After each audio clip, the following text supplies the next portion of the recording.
Hi teams, we're back this week with an update for you. You'll see it's myself and Matt today.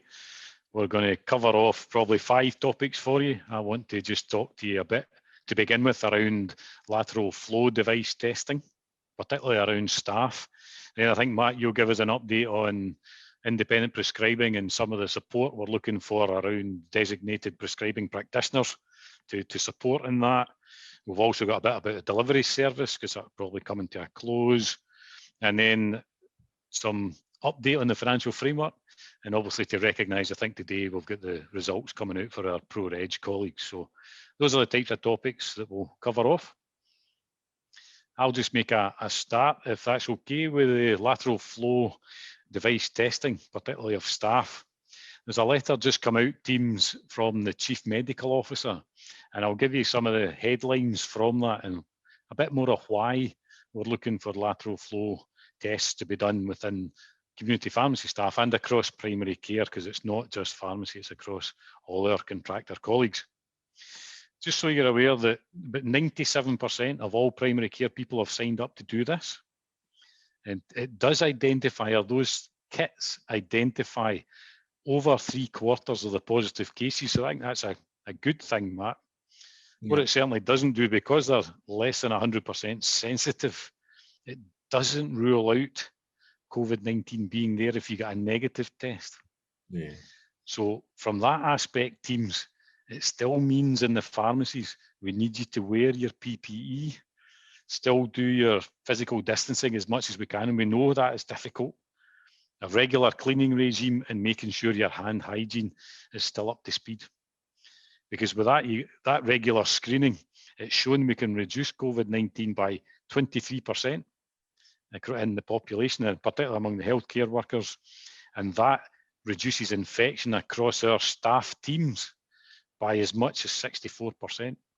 So there's some evidence behind that. That's why we're asking the teams to do these lateral flow tests. We also appreciate, I think we know, Matt, if we've done them ourselves, it's uncomfortable, it can be inconvenient, but it does make a big contribution, and or another big contribution that the pharmacy network's making to the control of the COVID spread. They also are asking that letter around recording the results. Actually, most people are really engaging in doing the tests, but we're not so good at putting the results into the portal. So there's another ask I've got for you. If you're doing the test, could you please record the results on the portal? Yeah, I had to remind my wife to do just that, Harry, because she works in a nursery, so she did the test, but she didn't record it. Aye, so good on you, Matt. I'm glad you're supervising the use of those tests in the Barclay household. So that's what I was wanting to say about the testing, particularly for staff. So Matt, I'll hand to you now. You update on independent prescribing and a few other things for us. Yeah, sure, Harry. Thanks. I think in terms of the IP, everybody knows it's essentially our flagship policy area in terms of, contractually, we really see a place for independent prescribing within the community pharmacy network. We've got Pharmacy First Plus up and running. But, one of the things we constantly get asked, and it's one of the rate limiting steps, I think, that we've had for a number of years, and even in my time when I was trying to become a prescriber, is, can I get a DMP? Can I get a designated medical prescriber? And we're aware that can be a challenge for many pharmacists out there to get a GP or another medical practitioner to supervise you. Well, obviously now we've got the advent of the DPP, so a designated pharmacist, practitioner to supervise. I know, Harry, you've been doing a lot of work with the universities around how can we get courses and DPPs online. So, I mean, this is essentially a plea to, I think that's good news, but it's essentially a plea to any prescriber who's practicing out there, to look out for the information that's going to come, your way in the next few months, and put yourself forward to support the next generation and really support this strategy, because I think that's going to be essential. So that there may be a role for DMPs, that obviously they can still do that. Yep. I think they'll still be needed, but actually we've been crying out for a number of years for our own profession to be enabled to do this. We're going to get this opportunity soon, and I would just encourage anybody that's a prescriber to take up that baton and support what we're trying to do in community, and to be fair, even in other areas of the profession as well, to make sure that independent prescribing becomes the norm. Yeah. And everybody else gets the same chances that you guys who are in the front line at the minute doing it have had before. So that would be really appreciated. Yep. No, great, Matt. Yep. So the next thing to chat about, Harry, I think, is the delivery service. So, contractors and pharmacy teams have been delivering to more people throughout the pandemic.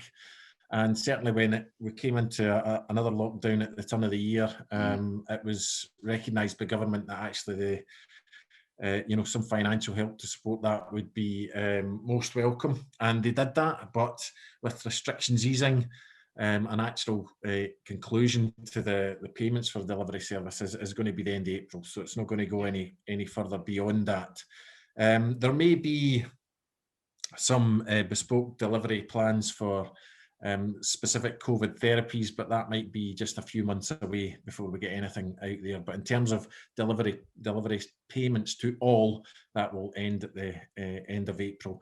And hopefully now contractors should see in their PPD9s that's been paid in the supplementary service section. So thanks to everybody who's delivered through this period. That was a real part of the government policy in terms of keeping people at home, keeping people safe, and that was the main principle behind it. And I think as you have done through the whole pandemic, it's been a great effort to support that. But the delivery service is in its payments official capacity is coming to an end now. Yeah, and that's fair. That gives me a link to also just mention the financial framework that kind of builds on the finances you've talked about there. It's in the bio below this video. I would encourage colleagues, if you want to have a look at that among the teams, you'll get that on the website. And different format again this year, more web-based, but actually quite easy to understand and interpret. So big thanks to Graham and Robbie and the team, CPS, who put that together. And I hope you find that useful for you to have a look at. I think the last topic we're going to cover off, Matt, was the Pro Regis. I think we'll get some results today.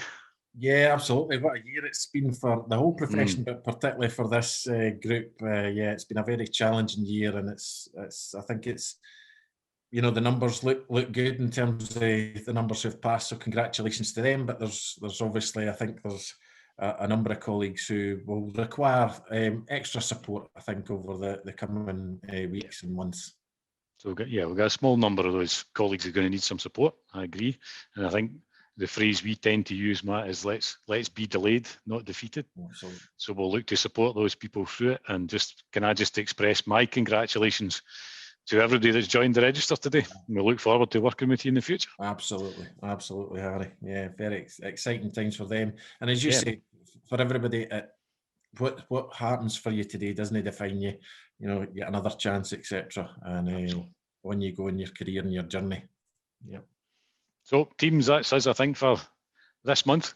We'll be back, I'm sure, pretty shortly with an update if anything comes through that we're looking for the teams to get involved in. And we'll see you again. Bye now. Bye, everybody.